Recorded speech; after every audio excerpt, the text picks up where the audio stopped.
Welcome back to the newest episode in our Del Mar Library series. Del Mar has been crushing it as we start the 2025-26 school year. You've been thinking about how to keep those nice vibes only by including different kinds of people into your social circles. 8th graders have been designing their hydrobot in science, while our 7th graders have been bridging the material you learned in 6th grade science about planets and the solar system to the information you've learned in 7th grade about life and biology. You've been staying active in our PE department as we roll into fall, while 8th graders have been learning about the philosophical foundations and arguments that are part of the American Revolution. This month, we at Del Mar are celebrating Hispanic Heritage Month. Each year, Americans observe this month from September 15th to October 15th by celebrating the histories, cultures, and contributions of American citizens whose ancestors came from Spain, Mexico, the Caribbean, and Central and South America.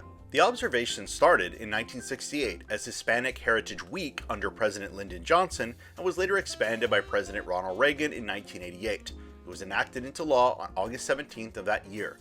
The day of September 15th is significant because it is the anniversary of independence for Latin American countries Costa Rica, El Salvador, Guatemala, Honduras, and Nicaragua. Del Mar has an awesome Spanish program, developed and taught by Mr. Rhodes and Mr. Harrington.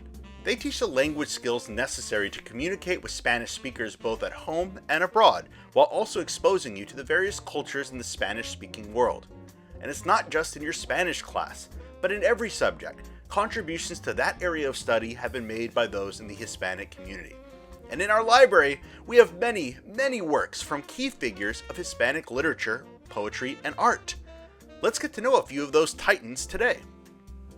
Adrift by Tanya Guerrero is an inspiring survival story about two teens stranded on a remote island after a typhoon, where they must rely on their wits and newfound friendship to endure the challenges of the wilderness.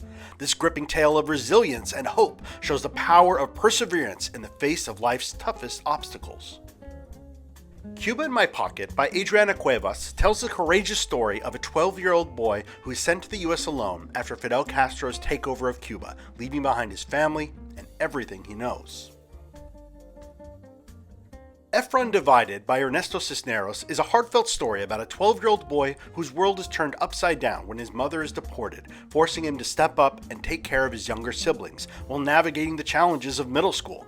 This moving novel explores themes of family, resilience, and the impact of immigration. Lupe Wong Won't Dance by Donna Barbara Higuera follows baseball-loving Lupe, who's determined to change her school's requirement to square dance in gym because it's not part of her vision for achieving greatness. With humor and heart, this fun story explores standing up for what you believe in, even when it means challenging tradition. And in our classic corner, we have a modern classic, but a classic nonetheless. A book that has been a staple of Latino literature in the US since it was published in the 1980s, Sandra Cisneros' The House on Mango Street.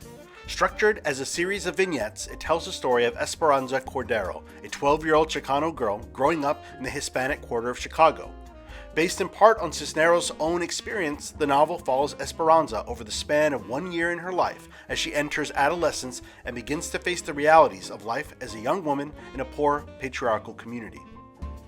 Del Mar, it's time to get into the wild, and we have a new contest going on right now where we're asking you to take some wildlife photography and submit it to Mr. O'Brien. Every trimester, we're going to have this contest, and there's some specific rules that come with it that you can see on the poster at the library.